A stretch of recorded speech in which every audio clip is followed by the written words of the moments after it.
The Virginia sun blazed mercilessly over the tobacco fields.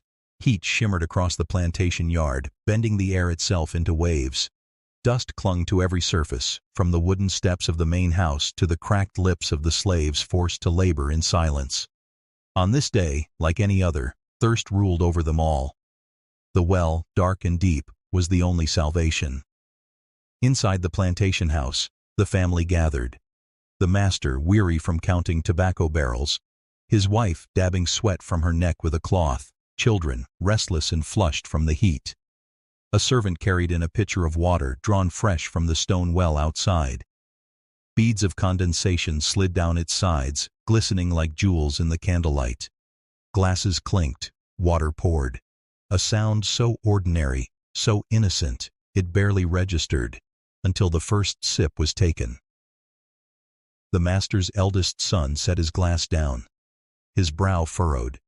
A hand pressed against his chest as though something sharp gripped inside. His mother reached for him, but her gasp broke into a shriek. "Samuel? Samuel, what is it?" The boy's body convulsed. His chair tipped backward with a crash, sending echoes down the wooden hall. The younger children screamed, scrambling under the table. The mother's voice cracked, frantic. "Help! Get the doctor!" Boots thundered on the floor as the overseer burst in, followed by startled slaves. Their eyes widened at the sight, the boy writhing, foam gathering at his lips, the glass of water knocked to the floor. The father froze. For a moment the proud master of the estate seemed powerless, watching his son twist and shudder. His knuckles whitened around the edge of the table. Then he barked, "Fetch the physician, now!" But it was already too late. The boy's movement slowed, a rattling sound escaping his throat. His mother clutched him, rocking back and forth, her screams piercing enough to carry across the fields. Slaves in the distance paused their work, their eyes drifting toward the great house. They had heard that kind of wail before, the sound of death. The overseer cursed, spitting into the dirt. "What is this? A fever? A fit?" He glanced suspiciously toward the pitcher on the table, still half full. The liquid within shimmered clear and innocent. A silence settled over the room, broken only by the sobs of the mother. Then one of the younger daughters whispered through tears, her voice trembling. "It was the water, Mama. It tasted strange." The father's head snapped toward her, his gaze fixed on the pitcher. For the first time that day, the man who thought himself master of everything felt a cold weight settle in his chest. Had sickness crept into their home? Or was something unseen at work, something placed there, waiting, hiding in the very well that gave them life? Outside, the field swayed with tobacco leaves, the workers bent under the sun. Yet even there, whispers began to spread. Some crossed themselves, muttering about curses, about spirits haunting the land. Others stood in silence, watching the windows of the great house. A boy had died, and the family would never drink from that well the same way again. But deep below the earth, where shadows hid what the eye could not see, something far darker than sickness stirred, and someone knew the truth. The plantation did not sleep that night. Lanterns flickered in every window, casting long shadows across the yard. The cries from the master's house drifted out like smoke, low, broken, and unending. In the quarters, slaves lay restless, whispering in the dark. Some prayed aloud, others stared at the ceiling in silence, ears straining to catch every sound from the big house. By dawn, the rumors had already taken root. The boy had not died from fever. That much seemed certain. His body had twisted too violently, his end too sudden. A fever crept in slow. This was swift, merciless. The overseer was first to voice the thought aloud. Standing in the yard with a rifle across his shoulder, he spat into the dirt and muttered to another man, "That wasn't sickness. Something was put in him." The word spread faster than fire. Poison. Women at the quarters pulled their children close. "It's the devil," one whispered. "The land cursed, ever since they brought us here." Another shook her head, lowering her voice even further. "No curse. Someone did it. Someone made it so." In the great house, the master paced the floor, his boots striking the boards with each turn. His wife sat motionless in a chair, eyes hollow, the handkerchief at her lips soaked with tears. She had not spoken since the boy's last breath. "Doctor said nothing he knew could do this," the master growled to the overseer. Sickness don't strike that sudden. That was no act of God. Somebody did this to us. The overseer's eyes narrowed. Slaves been restless, sir. Whispers about spirits, about revenge. Maybe it ain't spirits at all. Maybe it's one of them. The master stopped, his face hardening. His gaze drifted toward the window, out to the fields where the laborers bent over the soil. For the first time, suspicion crept into his thoughts. Who among them had dared? At the same moment, in the slave quarters, voices rose in fearful argument. They say the boy drank from the well. Ain't no man safe if the water's turned against him. Hush your tongue. You want the lash on your back? Don't speak of it. One old man, his beard white with age, rocked slowly on a wooden stool. His voice was low but firm, cutting through the panic. Mark me. This ain't sickness. This is justice. Earth remembers. Blood calls out. A hush fell. No one dared ask him more. By evening, fear had settled heavy over the plantation. No one approached the well. Buckets lay untouched at its base. The livestock strained at their troughs, thirsty but unwelcome near the water. And as night fell again, the air seemed thicker, the silence heavier. The master's house remained cloaked in grief, while the quarters pulsed with a different kind of energy. Fear, yes, but also something else. A question unspoken. Was this only the beginning? The family clutched their lanterns tighter. The slaves clung to their prayers. And deep beneath the surface, in the cold black water of the well, the mystery remained, waiting to be uncovered.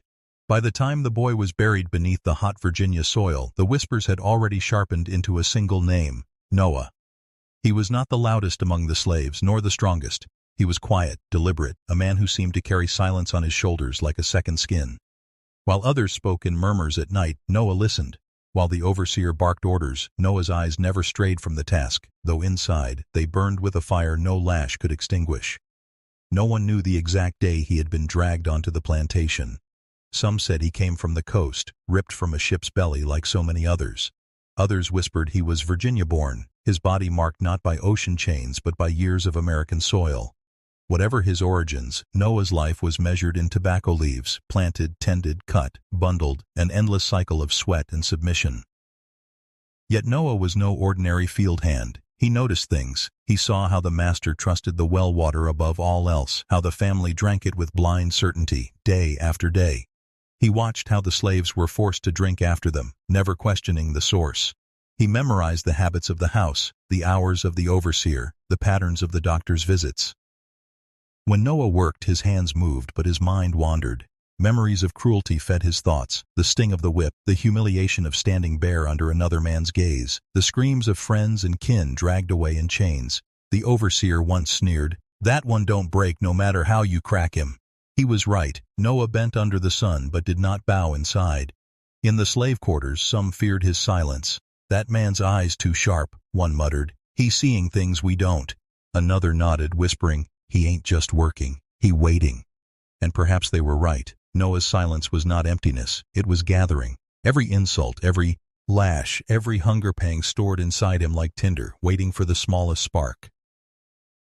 At night, when the others collapsed from exhaustion, Noah slipped away to the edge of the woods. He traced the land with his feet, memorizing paths in the dark. He studied the plants that grew wild, learning which healed and which destroyed. He had no books, no teachings, only observation, instinct, and the hard lessons of survival. It was there, beneath the canopy of trees, that Noah found his weapon. A cluster of plants with leaves dark as night and roots that carried death in their veins. He tested them carefully, crushing them between stones, watching animals falter and die. He whispered nothing as he worked. The woods became his sanctuary, his laboratory, his only secret. And while the family grieved their lost son, while neighbors speculated about curses and disease, Noah kept his silence. He cut tobacco by day, gathered herbs by night, and stored away the knowledge that power did not always come from chains or guns. Sometimes power came from patience. Sometimes it came from a man no one saw coming. The whip cracked like thunder over dry earth. Noah's back arched, but his lips did not open. No scream, no plea. Only the sound of leather tearing skin and the faint hiss of breath forced through clenched teeth. The overseer snarled, sweat dripping from his brow. You think silence makes you strong? Another lash, harder this time, leaving a trail of red across Noah's dark flesh. Speak, boy, cry out. But Noah gave him nothing. He dropped to his knees in the dust, his shoulders trembling, then pulled himself back to his feet without a word. The other slaves lowered their eyes. To watch too long was dangerous. To show pity invited the whip upon their own backs. Yet they all felt it, this strange defiance that could not be broken. Noah carried his scars like maps. Each line, each welt, a memory of cruelty etched into his body. Yet with each blow his patience grew, not his despair. He endured as if waiting for something greater than pain. Days rolled into weeks. Under the sun, Noah bent over the tobacco rows, hands moving steadily, mind counting rhythms. He noticed when the master left his chair at noon, when the children ran for water, when the dogs were fed, when the overseer drank whiskey too heavily to keep sharp watch. Every routine, every careless habit was stored away in Noah's memory. At night, lying on the rough boards of the slave quarters, he stared at the ceiling, his wounds pressed against wood. Pain kept him awake, but so did calculation. He replayed the day like a ledger. What he had seen, what he had heard, what might one day matter. One evening, a young boy whispered from the cot beside him, "Why you never cry, Noah?" Noah turned his head, his eyes shadowed in the dim glow of a dying fire. His voice was low, almost a growl. A cry feeds them, silence starves them. The boy said nothing more, but the words settled deep. The overseer grew frustrated. Whips, shackles, hunger, none of it bent Noah's spirit. "That one's cursed," he muttered to another guard. "His silence eats at me more than any scream."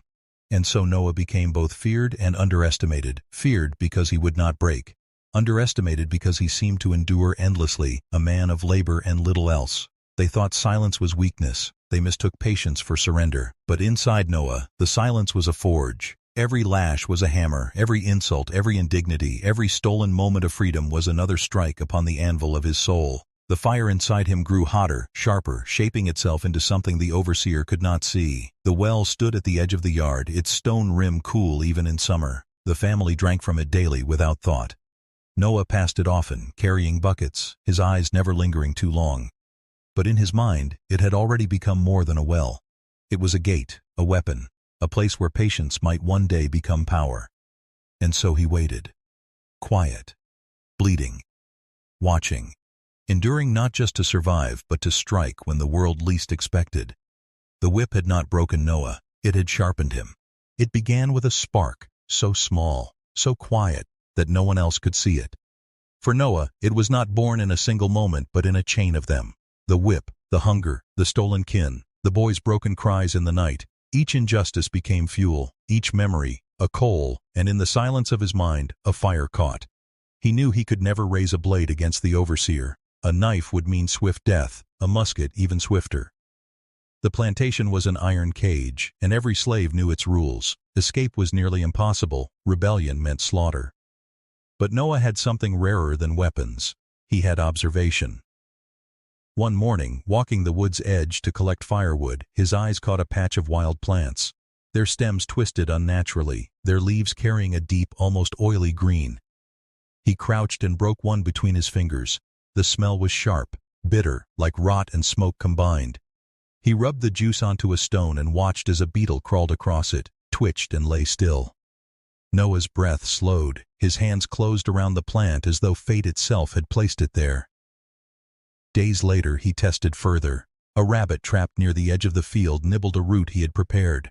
By nightfall the animal lay motionless. Noah watched it with hollow eyes. The cruelty of the world had given him a weapon, not a musket, not a whip, but something far quieter, far deadlier. He began to gather. Not all at once, never in a way that would be noticed. A root here, a leaf there. He tucked them into the folds of his ragged shirt, pressing them close to his body as he slipped back into the quarters. At night, when the others slept, he crushed them between stones, grinding them to powder. His hands moved with the precision of a craftsman. The air filled with the acrid scent of poison, sharp enough to sting his nose. Some nights, another slave stirred half awake, and Noah would pause. If asked, he said little, only that he prayed or worked to keep his mind from madness. They never questioned further. Noah's silence was a wall. By the light of the moon, he whispered not prayers, but plans. The well, always the well. He had seen the master's children run to it laughing, water dripping from their chins. He had seen the mistress fill her glass without thought. He had seen the overseer dip his own tin cup before barking orders. The well bound them all. It gave them life, and Noah knew it could take life away. Still, he did not rush. He tested. He learned which leaves burned too bitter to pass unnoticed, which roots struck quick and which lingered slow. He found the balance between taste and death, between suspicion and certainty. It was not rage that guided him. It was precision. His vengeance would not come with shouts or rebellion. It would come in silence, as invisible as the water itself. And so, with each passing day, Noah's fire grew.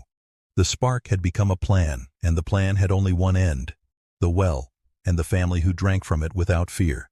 The nights belonged to Noah. When the overseer's boots fell silent, when the quarters sank into uneasy sleep, Noah would slip into the shadows. The moon hung over the Virginia fields, pale and cold, casting silver light across rows of tobacco that swayed like a restless sea. Crickets filled the air with their rasping song, masking the soft crunch of Noah's bare feet on the dirt. He moved toward the tree line where the plantation's light could not reach. There, hidden beneath branches heavy with summer leaves, his ritual began.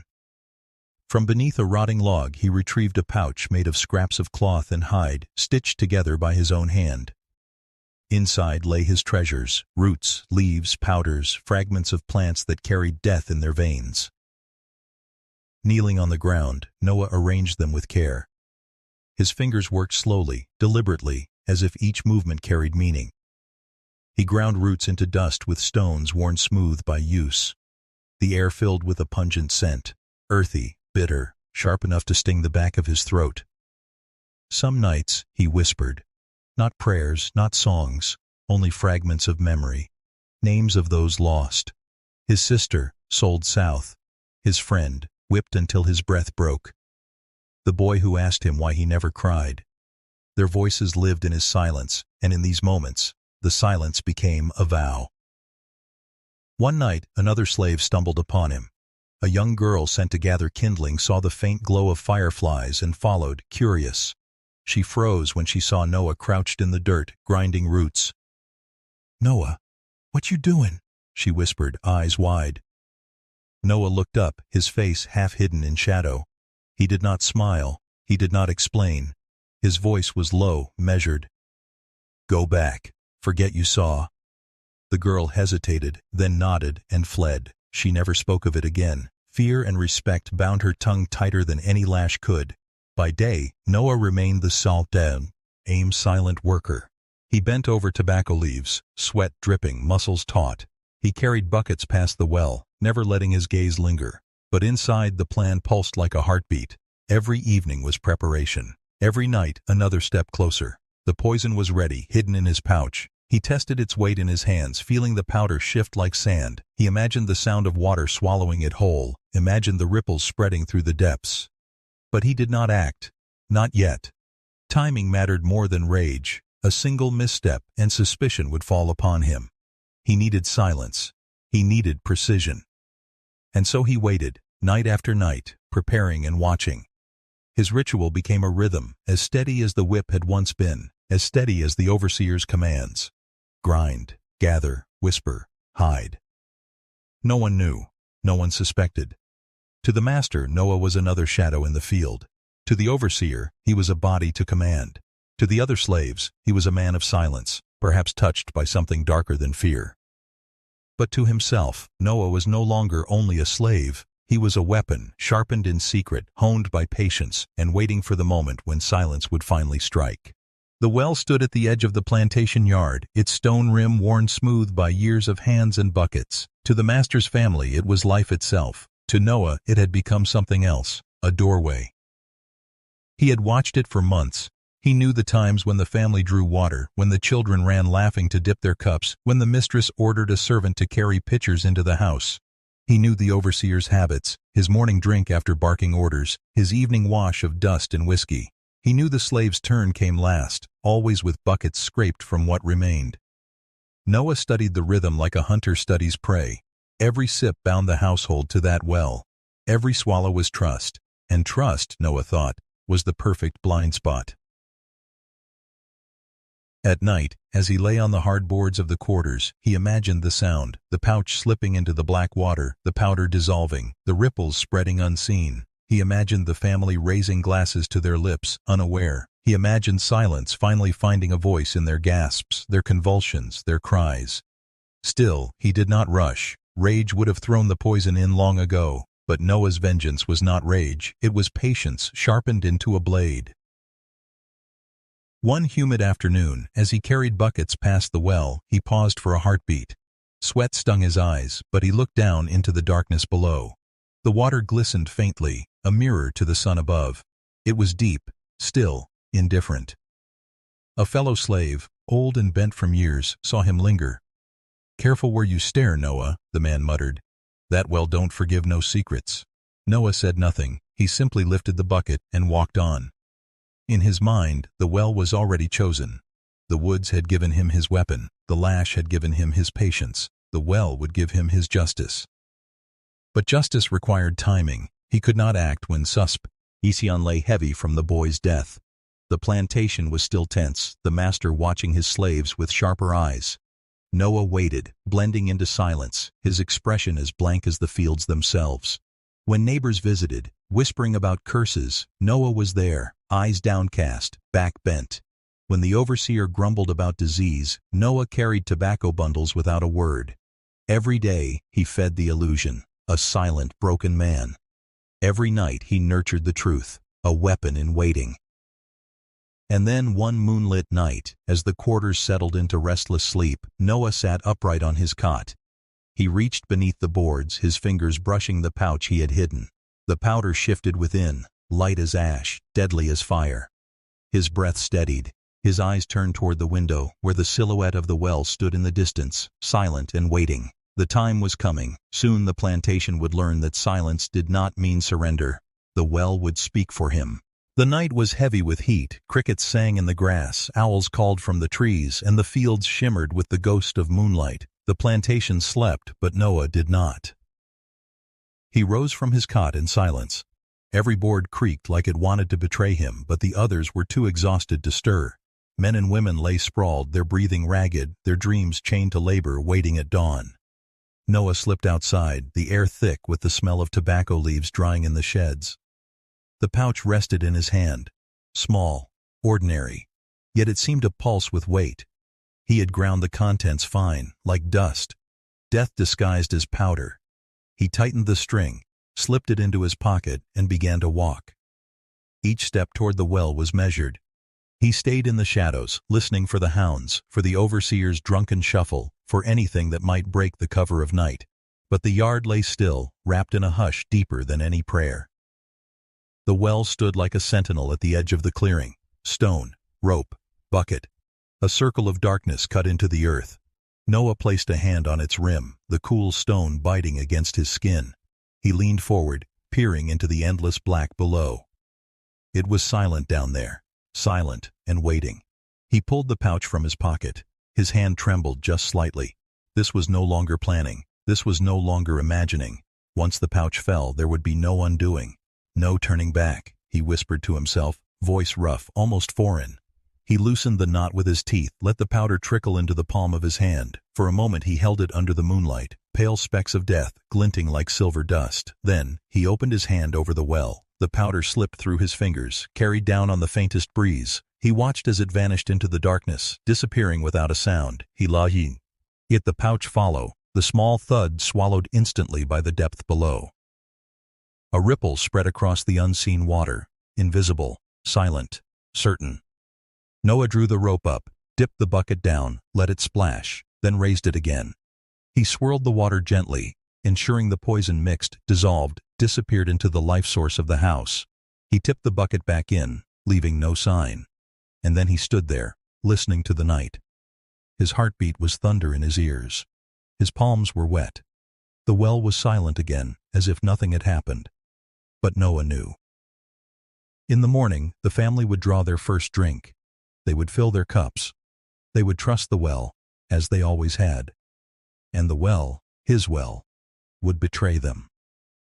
He pressed his hand flat against the stone rim one last time. A strange calm washed over him, heavy and final. When he turned back toward the quarters, the crickets still sang. The moon still hung. The world looked the same. But beneath the earth, death was already waiting in the water. And the plantation would never be the same again. Dawn broke soft and golden over the Virginia fields. But the morning carried an unease that no one could name. The birds sang, the mist clung low, and the plantation stirred awake to another day of labor. The mistress of the house, pale from the heat of summer, called for water. A servant lowered the bucket into the well, drew it up, and poured it into a silver pitcher. Cool, clear, innocent. The family gathered for breakfast, the smell of cornbread and ham drifting through the open windows. Cups were filled, throats were dry. They drank deeply. Minutes passed before the first cough broke the quiet. At first it seemed nothing more than a tickle. The youngest son pressed a hand to his chest, his face tightening as if something burned within. He coughed again, harsher this time, water spilling down his shirt. "What's wrong with you, boy?" the father barked, irritated more than concerned. But the boy couldn't answer. His stomach lurched, his body bent double, and he retched onto the polished floorboards. The mistress screamed. The servants froze. Noah, working silently outside, lifted his head. He didn't move closer, didn't dare, but his eyes fixed on the open window. Inside, chaos spread like fire. The daughter clutched her throat, her face draining of color. She gasped for air, her hands clawing at the tablecloth until dishes shattered across the floor. The master rose from his chair, fury mixing with fear. "What is this?" he shouted. But even as he spoke, his own body betrayed him. A spasm twisted his stomach, his knees buckled, and the great planter of Virginia crumpled beside his children.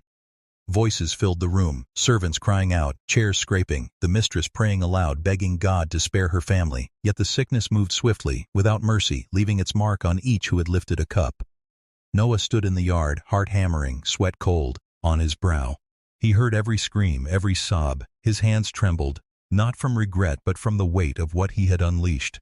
This was no fantasy anymore. This was real. The house that had ruled over his life was collapsing, one choking breath at a time. But part of him wondered, had he poisoned enough? Would it finish them completely? Or would someone survive to carry suspicion back to him? A door burst open. The mistress staggered onto the porch, clutching her stomach, her voice shrill and broken. "Fetch the doctor, hurry!" she cried, her eyes wild with terror. Servants scattered, running for horses, for neighbors, for anything that might save the family. Noah slipped back toward the fields, vanishing into the rows of tobacco like a shadow. His face was blank, but inside a storm raged. Fear, hope, dread, and the strange, grim satisfaction of vengeance fulfilled. Behind him, the house wailed with grief. Glass shattered, chairs overturned, prayers rose to heaven unanswered. The well, quiet and deep, had turned against its masters. And Noah knew there was no turning back now. By mid-morning, dust rose on the road as a carriage rattled toward the plantation. The doctor had been summoned, his bag heavy with vials, herbs, and instruments that smelled of iron and bitter medicine. He stepped down briskly, the brim of his hat shadowing sharp, suspicious eyes. Inside the house, the air was suffocating. The family lay sprawled across couches and beds, pale and sweating, their breaths shallow, their bodies convulsing in waves. Servants hurried back and forth with wet cloths, buckets, and prayers, but nothing seemed to cool the fever or ease the retching. The doctor pushed through, waving aside desperate hands. "Stand back," he barked. His fingers pressed throats, checked pulses, examined pupils. He uncorked a vial, sniffed the residue left in their cups, then looked toward the silver pitcher still resting on the table. He poured a drop into a glass and held it to the light, clear, innocent. But the stench of sickness in the room told another story. "This is no common fever," he muttered under his breath. The mistress clutched his sleeve, her face ashen. "Save them, please, save them. It came from nowhere, all at once." The doctor's gaze slid toward the servants gathered at the edge of the room. Their eyes lowered, but their silence screamed louder than words. He had seen this before. Wealthy families struck down suddenly, their water turned to poison by hands unseen. He did not speak the thought aloud, not yet. Instead, he ordered the pitcher removed, demanded fresh water drawn at once. 2 slaves hurried to the well. One dipped the bucket, then paused, staring into the dark water as if it stared back. Something in his gut told him not to drink, not even to touch. Still, he filled the bucket and carried it back, his hands shaking. The doctor tasted it carefully, just a single drop on his tongue. He spit it out at once, his face tightening. Batum. Utter wrong. His suspicions hardened. "No one touches this water," he commanded. "Not a drop more." The mistress covered her mouth in horror. "The well?" she whispered. "But how? Who would—" Her voice broke, but the question lingered heavy in the room. Eyes darted, suspicion shifting like smoke. Outside, Noah worked in the fields, the sun beating against his back. But he felt the weight of their stares, even from a distance. Whispers had begun. He knew it. The poison's work was not silent anymore. By evening, the plantation was no longer a house of order. Fear crackled in every corner. The master's moans echoed through the halls. The children's cries filled the night. And the doctor, pacing the floorboards, kept repeating the same word under his breath. Poison. But who had delivered it? That was the question burning in every heart. And in the shadows, Noah moved carefully, his face calm, his voice steady, though his chest carried the hammering of secrets. He had set the chain in motion, but could he keep his hands clean of its blame? The night answered with silence. The sun fell, and with it the plantation changed. By torchlight, suspicion crawled through every hallway, every shadowed corner. The master groaned upstairs, his body twisted in pain, while downstairs the overseer gathered the enslaved into the yard. His voice was hard, his eyes bloodshot with fury. "Someone did this," he growled, pacing before them. "Someone poisoned the well." The words struck like a whip. Dozens of eyes dropped to the dirt. Silence spread thick, broken only by the crackle of torches and the faint moans drifting from the house. The overseer's boots crunched against gravel. "You think you can hide?" he spat. "We'll find the guilty, and when we do, God help you." Noah stood among the others, his face expressionless, his hands clasped tight behind his back. His heart hammered so loud he feared they all could hear it. But he didn't blink, didn't shift, didn't show the tremor beneath his skin. The doctor joined them, hat low, his words measured. "This was no sickness," he confirmed. "It was deliberate. Someone put something into the water." His gaze swept over the crowd. "And that someone is standing here." Gasps rippled through the yard. A woman clutched her child closer. An older man shook his head, muttering a prayer under his breath. Fear hung heavy, pressing down on every chest. The overseer pulled one man forward, demanding answers. "You tend the well?" "I draw water," the man stammered, voice trembling. "But I never touched it. Never." A backhand strike cut his words short. Blood glistened at his lip. The others winced but kept silent. To speak was to risk. To accuse was to hang. Another was dragged forward, then another. Each swore innocence, each pleaded ignorance, their words tumbling fast, desperate. But suspicion did not ease. It thickened, coiled, ready to strike. Noah's turn came. The overseer's eyes narrowed, scanning him from head to toe. "And you," he said coldly. "What do you know of this?" Noah lifted his chin, meeting the gaze without flinching. His voice was steady, low. "I know nothing, sir. I draw when I'm told. I drink what I'm given, same as the rest." The overseer studied him, searching for cracks, but Noah's face was carved of stone. The silence stretched long, so long the crickets seemed to stop their song. Finally, the overseer shoved him back into the line. "If I find a liar among you," he snarled, "the fields will see blood." The slaves were dismissed, but not freed. Guards lingered, watching every step, every whisper. Sleep became impossible. Fear stalked them as surely as the dogs tied to their posts. Noah lay awake in the quarters, staring into darkness. Around him, others shifted restlessly, some weeping quietly, some whispering prayers. He felt the weight of their terror pressing in on him. Yet deep inside, beneath the fear, a flicker of something colder burned. He had struck a blow no whip could erase. But could he survive the hunt that followed? The night offered no answer, only silence and the slow beating of his heart. The plantation woke the next morning to the sound of chains, heavy, deliberate, meant to remind every soul who held power and who trembled beneath it. The overseer stalked through the yard, barking orders, his rifle slung across his chest. No one moved without his eye upon them. The doctor had declared the well tainted, but the family still clung to life. The master groaned in delirium, his skin clammy and pale. The children writhed with fever. The mistress prayed aloud, her voice cracking as she begged for God's mercy. And with each hour that passed, suspicion deepened like a knife pressed closer to flesh. The overseer's solution was fear. Buckets of the poisoned water were tipped out onto the ground, and a new order was given. Every slave would drink only from barrels filled elsewhere, but the barrels would be guarded, rationed, watched. Trust was gone. Control had hardened. By noon, whispers ran through the quarters. Some said the sickness was a curse, vengeance from ancestors buried in the fields. Others claimed a conjure woman had worked her spirits against the house.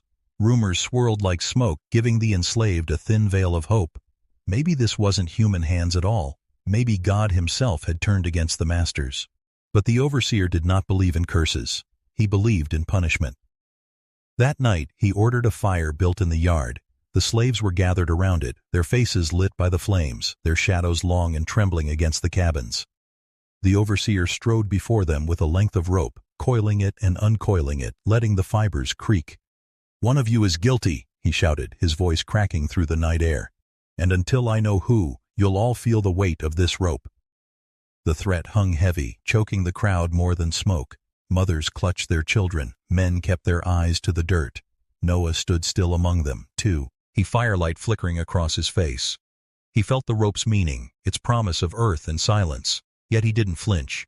To move was to betray. To blink was to confess. He held himself rigid, carved from stone. The doctor stepped forward, trying to temper the overseer's rage. "Fear won't bring the truth," he muttered, but the overseer only sneered. "Then perhaps death will." He grabbed one man at random, dragging him forward. The crowd gasped, voices rising in protest, but no one dared step closer. The man pleaded, wept, swore innocence, his words tumbling faster than his tears. Noah's jaw tightened, each cry carved deep into his chest, yet he did not move. He could not. To show mercy was to die beside him. At the last moment, the overseer shoved the man back, satisfied with the terror. "Next time," he promised, "I won't stop." The fire burned low, the rope hung heavy in every eye, and silence followed the slaves back to their quarters. Noah lay awake once more, the sound of chains rattling in his mind. The poison had struck its mark, but suspicion was tightening like a noose around his neck. How much longer could he walk the edge before it snapped? By the 13th day of sickness, the plantation was no longer the proud estate it once was. The great house stood shuttered, curtains drawn, its walls echoing with groans and muffled cries. The master's strength had waned to nothing, his once booming voice reduced to shallow breaths, his body sunken, eyes glazed. The mistress moved through the halls like a ghost, her hair undone, her dress wrinkled. She clutched a Bible to her chest, whispering scripture between sobs. At night she lit candles in every window, as if light might drive away the curse that had fallen upon her home. Outside, the fields bore witness to neglect. Rows of tobacco, usually trimmed and tended, stretched wild and ragged. The overseer forced the enslaved to continue work, but his watchful eye was distracted, restless. He paced more than he whipped. His suspicion had hardened into obsession. Word spread beyond the plantation's fences. Neighbors rode past slower than usual, eyes narrowing at the silent house. Whispers carried down the road. Poison, witchcraft, judgment. Some muttered that God himself had struck the family down for their sins. Others warned their slaves to keep distance, fearful the sickness might spread like fire. The doctor returned daily, his remedies failing. Leeches, tonics, prayers, they all dissolved into the same futility. Each time he left, he carried the same verdict. The water was fouled, and it was no accident.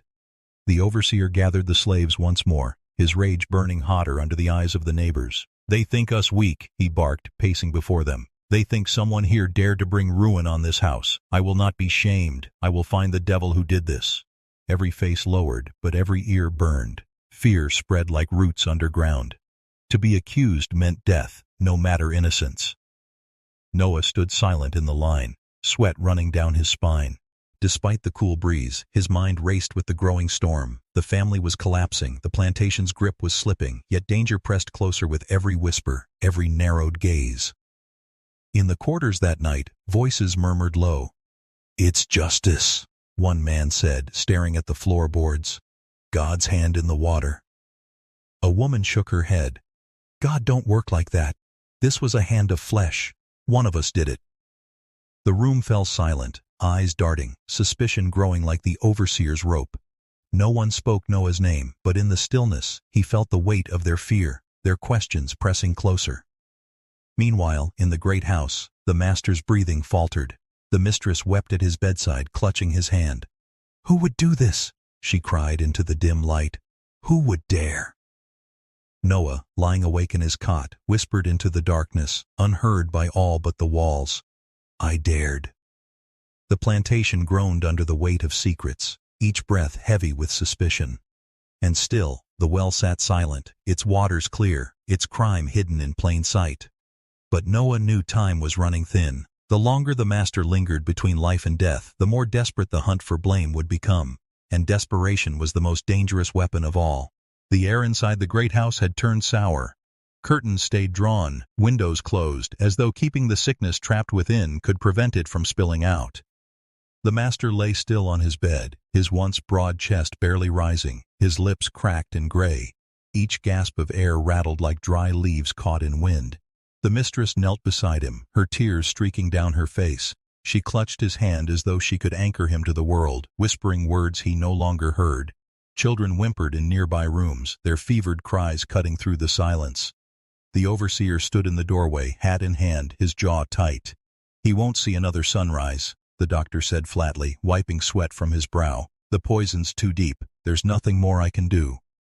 The words fell like a hammer. The mistress wailed, collapsing onto her husband's chest. The children shrieked, terrified by the sound of their mother's grief. Servants wept softly in corners, though whether for sorrow or fear no one could tell.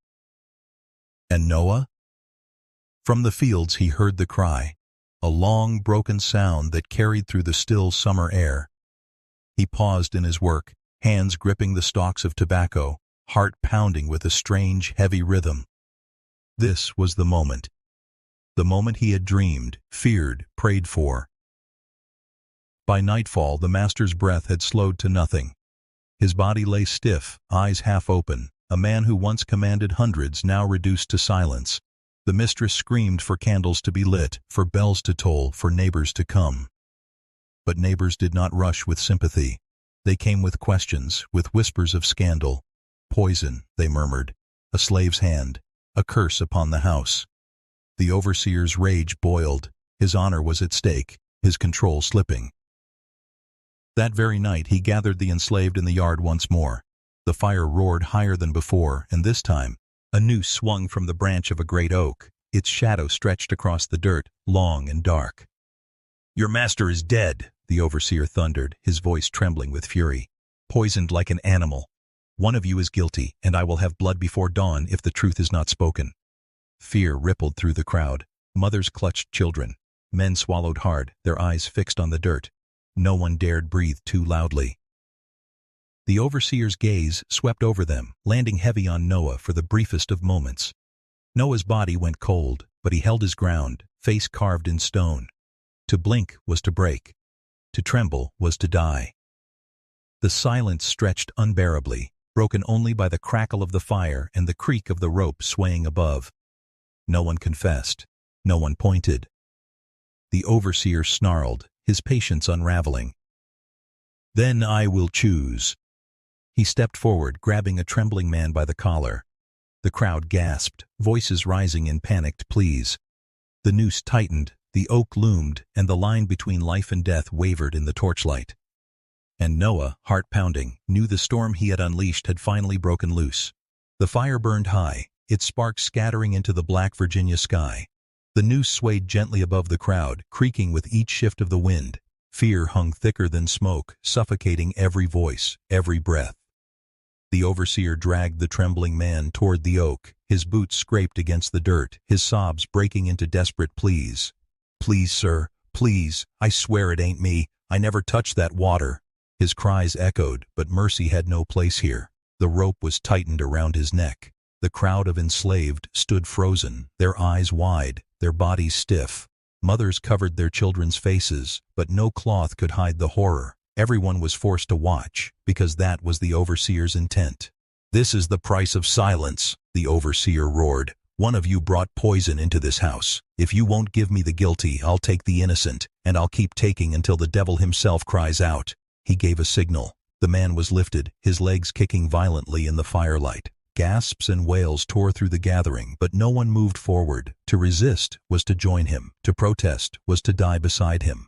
Noah's chest burned. He clenched his fists so tightly his nails dug into his palms. Each kick of the dangling man seared itself into his mind. He had struck against the master, but now his vengeance had spilled onto his own people. The overseer's rope was choking more than one throat. It was choking the whole quarter. The body stilled at last, swinging gently in the smoky air. The overseer pointed to the rest. "This is your warning. Tomorrow, another, and the day after, another, until the guilty is found." He stalked away, leaving the corpse as a warning, silhouetted against the flames. The slaves were released, but they did not scatter. They stood rooted, their silence heavy, their fear bottomless. Back in the quarters, whispers tore through the night. Some cursed the unknown hand that had brought this doom upon them. Others said nothing at all, afraid even their words might betray them. Suspicion crept like a shadow between them, friend eyeing friend, family doubting family. Noah sat alone in the corner, his breath shallow, his body cold despite the summer heat. He felt their eyes on him, though none spoke his name. He carried the truth like a stone in his gut. It had been him, and now others would pay for his strike. But another voice echoed inside him, quiet yet unyielding. Had the master's death not been worth the price? Had the blood of one man not answered generations of whips? The clash of voices tore at him. Revenge had filled the well, but the rope was draining it back out, one innocent life at a time. And Noah knew the overseer's fury was only beginning. Tomorrow, more bodies would swing, and every noose tightened closer around his own neck. The plantation had become a graveyard of whispers. By morning the neighbors had arrived, men on horseback, their coats dusty, their pistols gleaming at their sides. Word of poison had spread like wildfire across the valley. Wells were tested, buckets overturned, and rumors carried on every tongue. At the big house the master's widow stood pale, trembling, her voice sharp as broken glass. "It was murder," she told them. "Someone among them wanted my family dead. Someone in those fields." The neighbors nodded grimly. To them rebellion was a contagion. If one plantation fell, others might follow. Fear had a way of turning suspicion into certainty. Down in the quarters, the enslaved huddled together as the riders passed by. Every hoofbeat felt like a drum of judgment. Mothers pressed their children close, men lowered their eyes, and silence smothered the air. One of the neighbors, a wiry man with a scarred cheek, spoke to the overseer. "Hanging one won't be enough. You want the truth, you press harder. You break 'em down till the guilty screams." The overseer's lips curled. "Then we'll do just that." That night, lanterns glowed across the yard. Chains rattled as men were dragged forward, lined up in the dirt like cattle. Whips cracked, questions fired like bullets. Who poured it? Who poisoned the well? Every answer was the same: silence, sobs, or broken denials. Noah stood among them, his face set like stone. Each cry of pain stabbed at his chest, each lash a reminder that his act was tearing his people apart. Yet he said nothing. He could not. To confess was death. To stay silent was death for others. The trap was closing from both sides. A young boy, no older than 12, was shoved to the ground. His eyes darted wildly, his voice cracking as he begged, "I don't know nothing, sir. I swear." The overseer raised his hand, whip trembling in the firelight. Noah's jaw locked, every muscle screaming to move. But he didn't. The boy's back split open with a single strike. The others turned their faces away, but Noah's eyes stayed fixed, burning, unblinking. He had once dreamed that his vengeance would free them, that his act of poison would shatter the chains of fear. Instead, it had forged new ones. When the riders left near dawn, the yard was littered with broken bodies, groans filling the humid air. The overseer promised to continue tomorrow, his rage far from satisfied. Inside the quarters, whispers turned sharper, harsher. "Who brought this on us?" one woman hissed. "We're dying for someone else's crime." A man replied, voice low and bitter, "Don't matter who it was, they'll kill us all before the truth comes out." But Noah heard another whisper, one that cut through the noise, a voice that came from the silence itself. "It's you. They're bleeding because of you." He sat in the shadows, staring at the floorboards, the boy's cries echoing in his ears. The noose was not only tightening around his neck, it was coiling around every soul on the plantation. And Noah knew, Soon, his silence would no longer protect him. Someone would point, someone would break, and when they did, the earth itself would demand his burial. Dawn came heavy, the sky bruised with purple clouds. The plantation yard was already alive with dread. Horses stamped, chains rattled, and a circle was forming. Neighbors, overseer, and the enslaved, all drawn into one stage of accusation.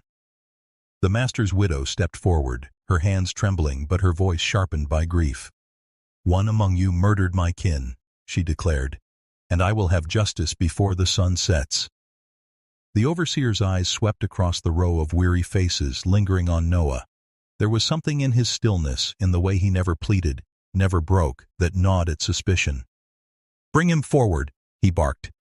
Hands seized Noah. The crowd shifted uneasily. Some relieved the attention was no longer on them, others fearful of what would follow. Chains clinked as he was shoved into the dirt, his knees striking hard against the ground. "Speak," the overseer growled, whip dangling like a serpent from his hand. "Was it you? Did you poison the well?"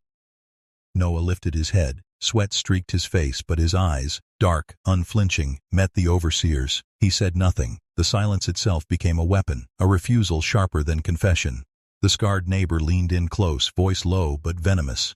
"See that? Guilt sittin' plain as day. Only a man with blood on his hands holds his tongue like that." The crowd murmured. Some nodded, some looked away. Then from the line of the enslaved a voice cracked the air. It was the young boy Noah had watched whipped the night before. His lips trembled, but terror drove the words out. "It was him," he whispered. I saw him near the well." Gasps rippled. The overseer's face twisted into grim satisfaction. He grabbed Noah by the collar and yanked him upright. "So it's true," he spat. "You'll not see another sunrise." Noah's body ached, but his voice finally rose, rough and steady. "And if it was me? If I did that? Did you ever ask why a man would risk hell itself to see you choke on your own water?" The overseer struck him hard across the face, silencing the words with blood. The widow recoiled, torn between horror and relief that blame had found a body. The enslaved stood frozen, caught between terror and awe. For the first time, Noah had spoken with fire in his chest, not fear. Some eyes glimmered with pity, others with quiet admiration. The verdict came swift. The overseer turned to the men on horseback. "Dig a hole," he ordered coldly. "Deep, by the tobacco rows. He'll not only die, he'll feed the very ground he worked." Shovels bit into the earth, each strike of metal ringing like a bell of doom. Noah was dragged toward the field, the soil already yawning open, waiting. The air was thick with the smell of sweat and freshly turned dirt. He glanced once toward the quarters, where the boy stood trembling. Their eyes met. Noah's steady, the boy's full of guilt. And Noah knew. He would be buried alive not just by the overseer's order, but by the fear that had forced the boy to speak. As the pit grew wider, deeper, the plantation seemed to hold its breath. Noah's reckoning had come. The pit was ready by midday, a raw wound in the tobacco field, dark soil piled high around its edges. The enslaved were forced to stand in silence, the overseer making certain every pair of eyes witnessed what awaited a man who dared to strike back. Chains scraped as Noah was dragged forward. His shirt hung in tatters, skin split and bloodied, yet his steps carried a stubborn weight. He did not beg, he did not plead. He looked at the hole as though it were not a grave but a doorway. The master's widow watched from a distance, her hands clutching her shawl. She could not look away, though every fiber of her wanted to. To her, this was justice. To Noah, it was something else entirely. The overseer shoved him to the edge. "Say your piece," he sneered. "Hell's waitin'." Noah lifted his head, the sun burning in his eyes. His voice was low, ragged, yet it carried across the rows. "You can bury me here, in this dirt I bled for. But mark my words, this ground will remember. Every leaf, every stalk will carry my name. You'll smoke it in your pipes, you'll taste it on your tongues, and long after you're gone, they'll know what happened here." The words settled heavy. Some of the enslaved trembled. A few, for the first time, raised their heads. The overseer snarled, struck him across the jaw, and ordered the men to lower him. Noah was forced down into the pit, the earth cold against his back. Shovels moved quickly, dirt tumbling over him in heavy clumps. Each thud echoed like a drumbeat of finality. At first he coughed, choking on dust, his hands straining against the chains. But then he grew still. His chest rose and fell, his eyes fixed on the sliver of sky above. With every shovelful, that sky narrowed, blue giving way to shadows, light swallowed by soil. The last thing he saw was the faces leaning over, the overseer's fury, the widow's grief, the boy's guilt. And then, darkness. The ground closed over him, the shovels smoothed it flat. The overseer spat, turned, and barked, back to work. Yet the air did not move as before. The tobacco leaves rustled though no wind passed. The enslaved carried their hoes and baskets, but many glanced at that patch of soil as though it pulsed with breath. Whispers spread, that Noah had cursed the land, that his spirit would rise in the tobacco smoke, in the water, in the very air they breathed. Some said at night you could hear him, muffled, beneath the soil. Years later, when the plantation fell to ruin, when the war tore through Virginia, locals swore the field never yielded the same. The rose grew stunted, leaves bitter, the earth heavy with a secret it refused to release. Was Noah a murderer, a martyr, or simply a man cornered by a world that left him no other path? The story passed from lips to ears, across generations, reshaped in every telling but always carrying the same warning. Injustice buries the body, but never the memory. And so the tobacco fields of Virginia held not just crops, but a grave, a silent reminder that vengeance may be buried, but it never truly dies.